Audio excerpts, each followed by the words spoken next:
Mike Wozney's here, and we're going to talk about bodybuilders and what bodybuilders need to learn that they haven't learned yet. And a lot of things that get published in research, a lot of things that are common knowledge with academia don't end up always getting to the people who are trying to make results happen in the gym. Gyms are not really incentivized to give people results. They typically just give people access or sell them personal training.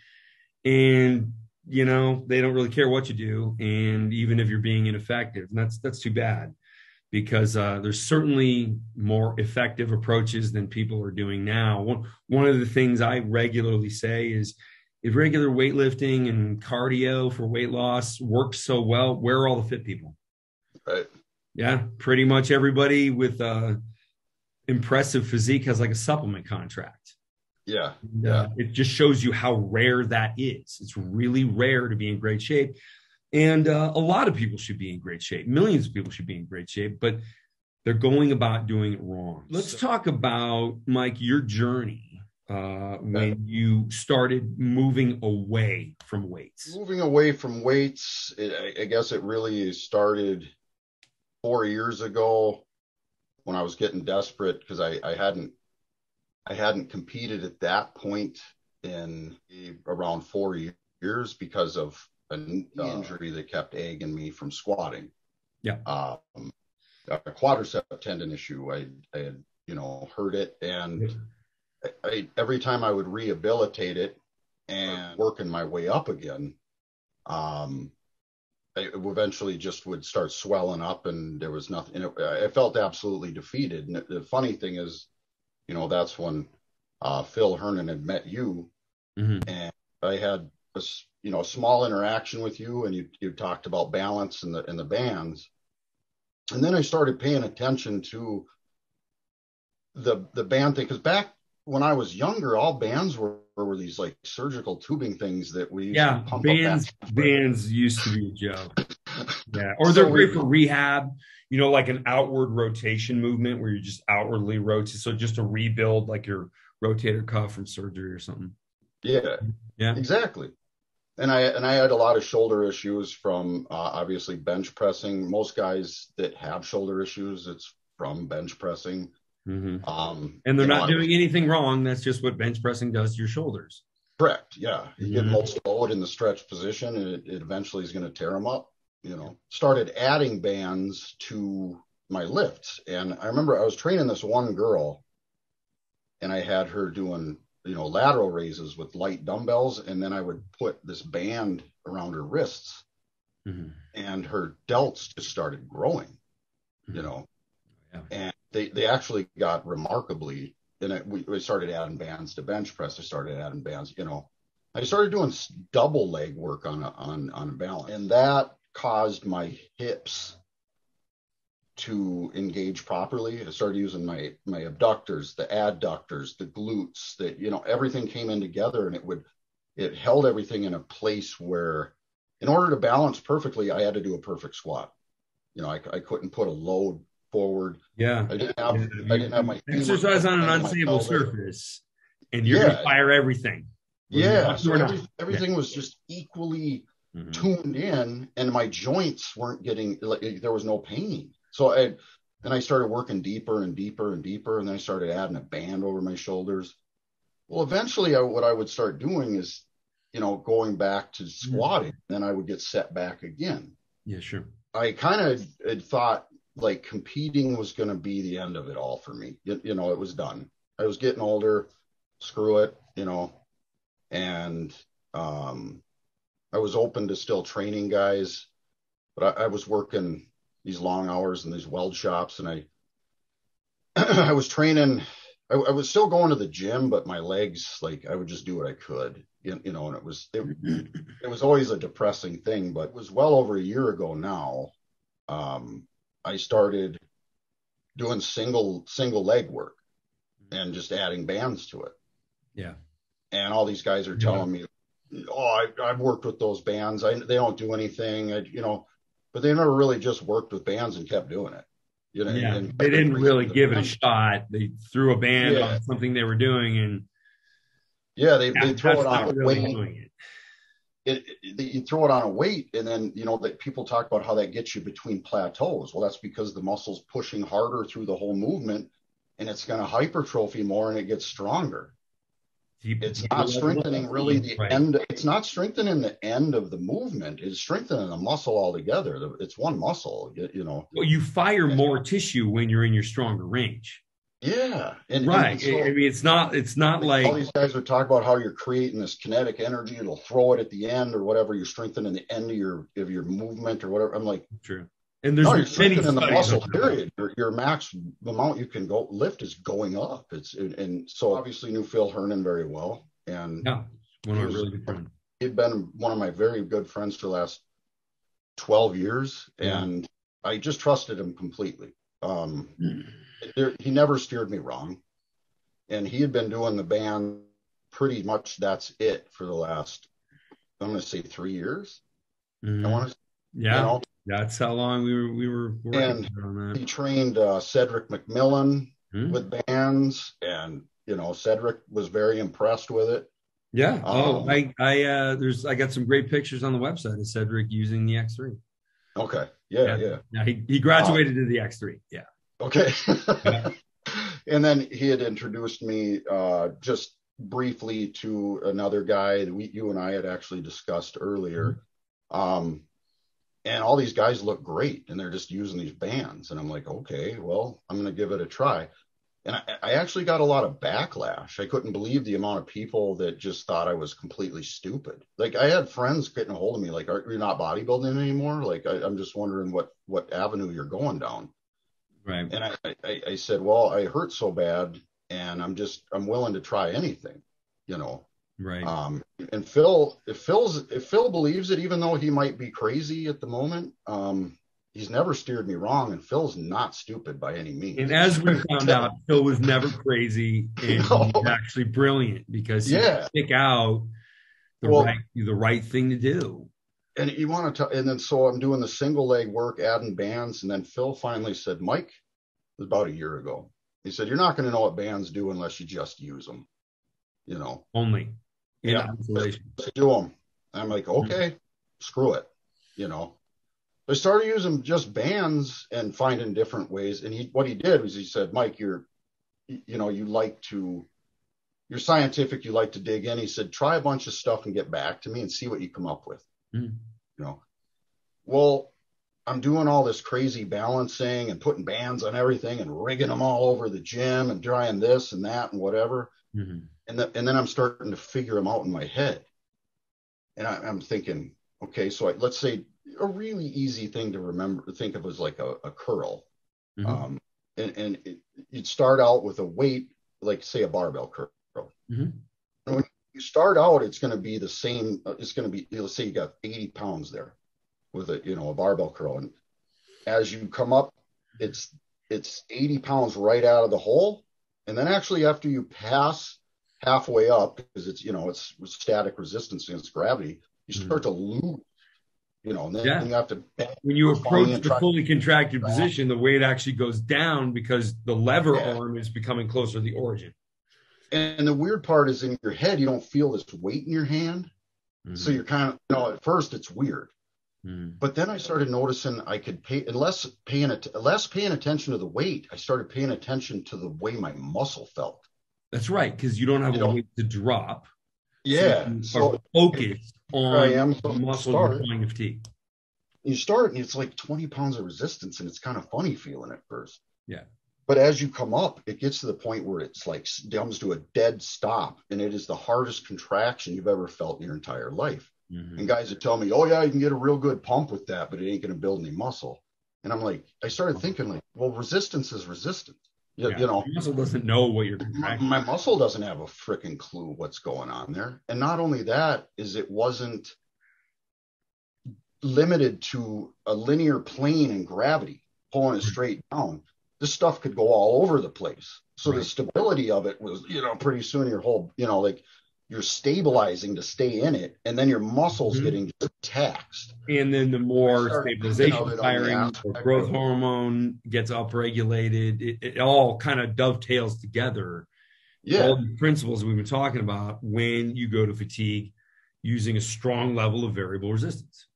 Correct. Yep. Yeah. And I started thinking about it, and, like every rep would get a little shorter. You know what I mean? Mm-hmm. I started thinking, well, rep ranges don't matter as much anymore, because when you use a set load, when you fail at the top, you're definitely not going to get it out of the bottom. Right. It's done. Then at that point, you'd have to drop a weight and then do like a drop set.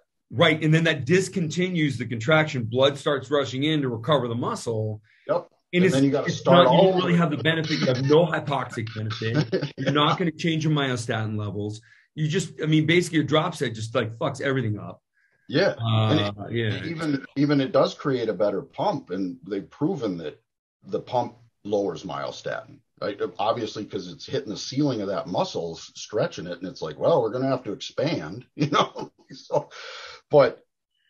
So let's say at the first rep, you hit this wall at 100 pounds, and pretty soon it's 99 pounds, and it's 98.6 pounds, and as you come up, you recruit all these fibers. You're recruiting fibers into the contraction rather than just out of the bottom, right? Mm-hmm. So, like all these fibers, they get contracted, and then they start failing from the strongest. Mm-hmm. And pretty soon you're getting about halfway. And most static holds, you're just holding a weight that you could normally lift. Mm-hmm. But you can pull against it. It's like you're hitting a wall. It's frustrating for a lot of people because they don't understand. It definitely feels different. When developing the X3, I definitely had the same. It's funny because I get irritated by the trolls that are like, "Oh, weightlifting, I like the way it feels" or whatever, and I'm like, okay, I guess results don't matter. But I get it, because when I developed my prototype, it feels foreign. Because you like seeing that big amount of iron moving around. On a bench. When I remember the first time I did 225 for repetitions, it was like, wow, I really liked seeing that weight move. I felt cool. I was like, wow, that's something. I'd never done that before. And then when you're just using banding exclusively, so, for those of you who have trouble picturing this, so if I've got banding hooked here and then wrapped around my back, let's say I go to 20 repetitions with 550 pounds, and then I can't get there anymore. Well, then, and this is what Mike's talking about, then you start shortening up the rep range. So you're dealing with less weight because you're not stretching the band as far. So you're dealing with less weight here. So now I'm doing repetitions with 300 pounds. And then I can't get there anymore. And then I'm doing repetitions with 200 pounds. And then at the end, I can only do this, just maybe an inch of movement. But you have fatigued every range of motion and every fiber within the muscle. And that is something you will never do with a weight. It cannot happen. Mm-hmm. And so when I talk about variable resistance, and people get wrapped up in well, how much weight is that? Okay, it's 550 because I just give people a point of reference, but that's not the point. Doesn't even matter. So not the point. But they're kind of halfway right, because, and I'm going to reference two studies, and we'll put this in the show notes. There's Fry in 2010 and Linamo in 2005, two different studies that showed that the amount of testosterone activity that you have in your body has very little to do with how much testosterone you have coursing through your body. It has to do with how many receptor sites are open and looking for that testosterone. So now, the testosterone levels are irrelevant if you don't activate the receptors. That's right. Yeah, you can have all kinds of testosterone in your system, even exogenously, and it's not going to do what you think it's going to do unless you're putting the heavy load on the body. And what we're talking about right now is a superior strategy. Right. Heavy. It's not heavy as in on a bar. It's strategy to get the most force through the muscle, and that's going to trigger the growth. The most force and the most fatigue is going to trigger the maximum amount of growth. So here's an interesting observation. I've been a testosterone replacement therapy patient since I was 28. I had some testicular damage and rugby, just a bad rugby hit. And then what I noticed was I had a prescription for what seemed like a normal, I didn't have any point of reference, so it seemed like a normal dose. Right.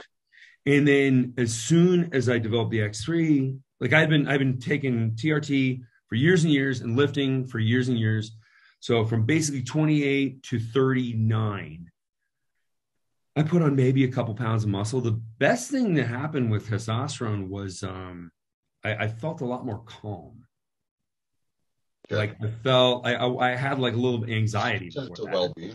Yeah, just well-being, and you know, the reason I first noticed it was I was having heart palpitations, and they were like, "Oh, your cardiac muscle is really weak," and I was like, "We're talking about a run like 80 minutes, like just sprint stop in a rugby game, like my heart is dynamite," and they're like, "No, like your cardiac muscle is underdeveloped." So that's how I knew I had to get a prescription for testosterone, and then when I did, I saw almost no muscular benefit. But then here's the weird thing. So I started using variable resistance at very high ratio variable resistance, which is what X3 is. So as I was developing the X3, I go in for additional blood work, and my physician would say, your free testosterone is almost zero. You're using it. Right. And that I did not know about these two studies at that moment. And so I'm like, that's weird. So he's like, well, we're going to up your dose because I don't know where it's going, but it's disappearing. Yeah. And so he raised it up a little bit. And sure enough, 6 months later, he needed to raise it up again. And sure enough, 6 months later, I've never had to take any sort of countermeasure for my TRT. Like a lot of guys, like they have to do, an anti-estrogen or a aromatase inhibitor or something like that. Because you're using it. Right. And so because the muscle's using it, and I know the muscle's using it. And so like I gave this interview for this National Geographic documentary, and because what I had to say was not controversial enough, they cut it, which is just I was like, I'm actually giving some useful information here. The other shit in this documentary, I don't know. But it was really funny because it's like, if people people who are, let's say, not TRT, but like using performance enhancing drugs, if they proceeded with this logic, I believe there could be somebody who's like a Mr. Olympia looking guy who may actually not need to take nearly the amount of stuff that people do. I completely agree. Because you're matching the hormone with the use. Yeah. You actually have a way to track it. It's free testosterone. What I have found, John, is testosterone doesn't cause you to directly just get big. There's a lot of guys that walk around with a lot of body hair and a deep voice, and they don't have a lot of muscle. You're right.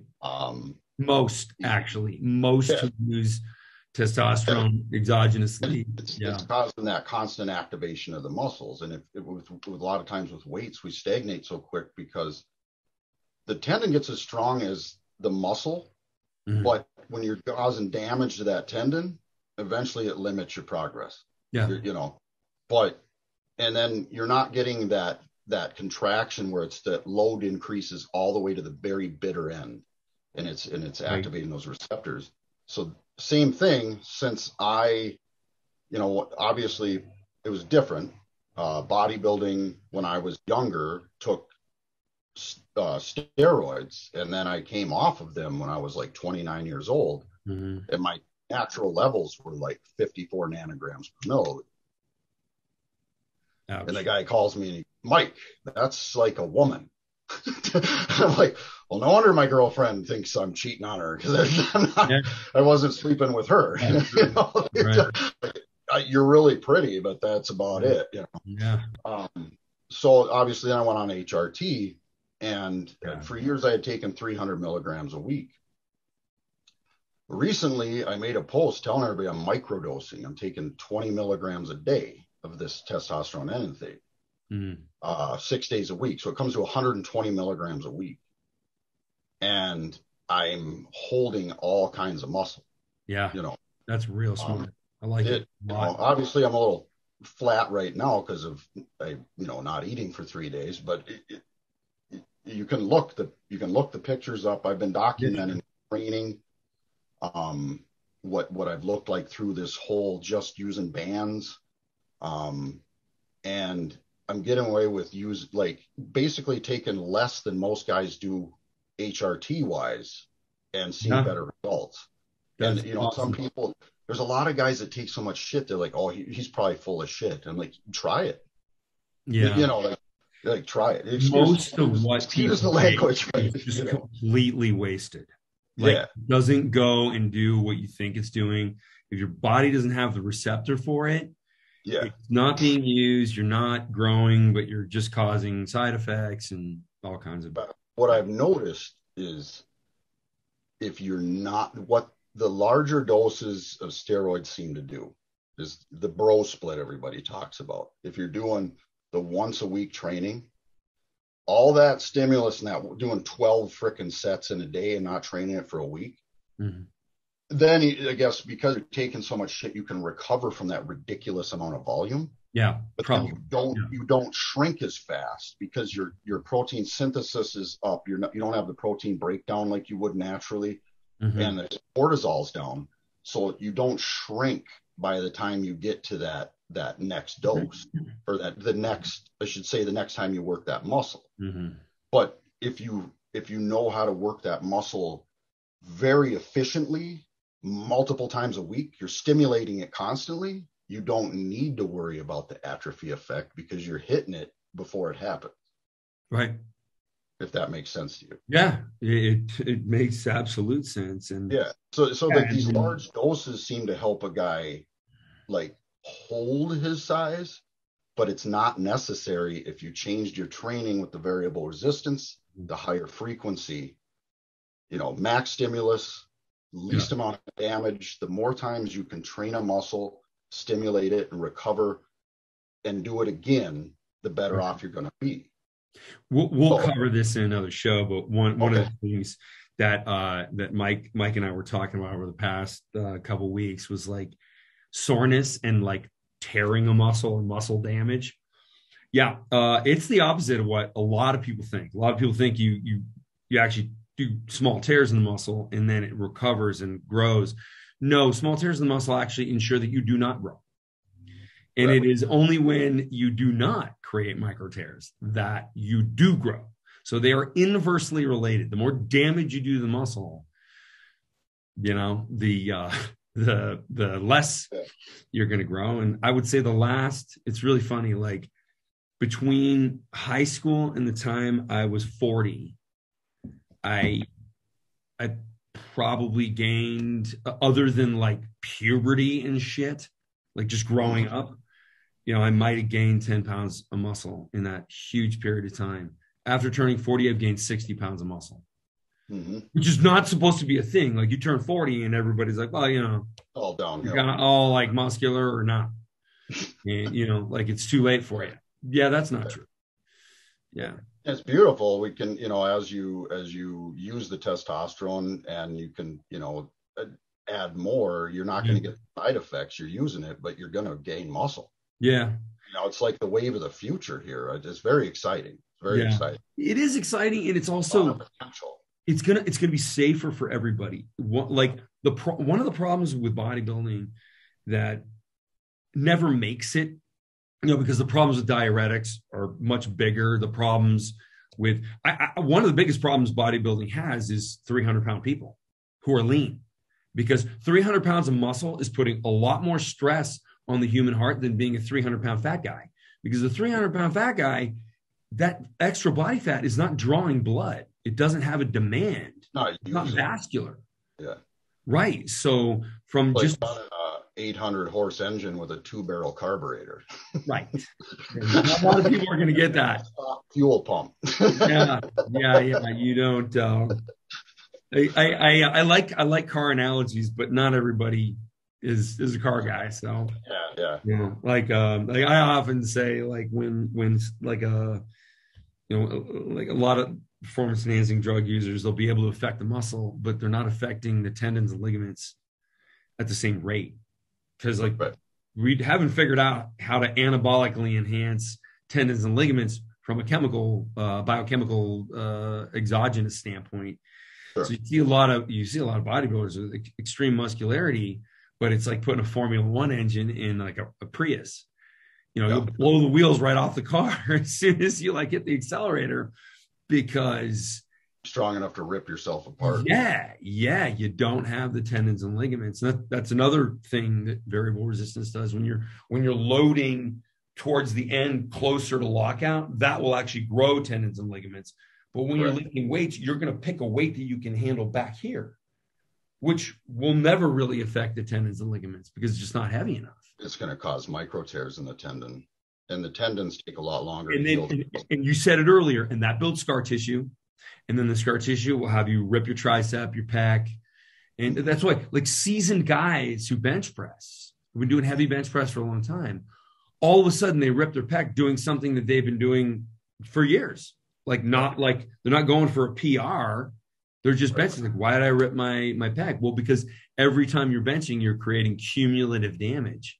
So let's break that cycle. Let's have you use a high ratio of variable resistance. And then you're going to do great. And you're not going to have any of the downsides.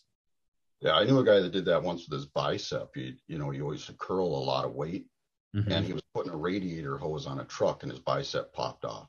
Just trying to put a hose on the radiator. It's like it was not even. Yeah, he was probably just at an awkward angle, not even really stressing his bicep. Yeah. Right? It's because the scar tissue everywhere. Yep, and I'm guessing that guy's not lifting heavy now. No. Yeah. But he could use variable resistance with great proficiency. Yeah.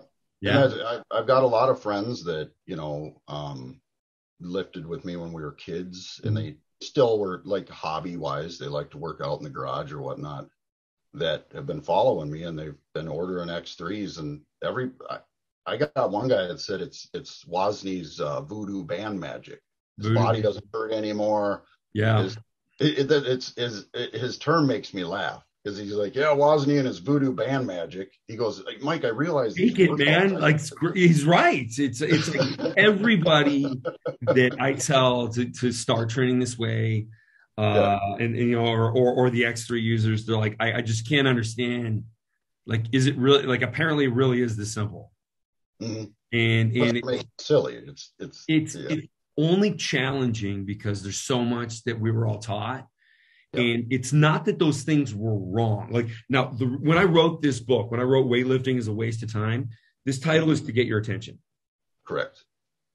And, if I had called it, like, the variable resistance method or something like that, who would have bought that? I sold 100,000 copies of that book pretty much instantly.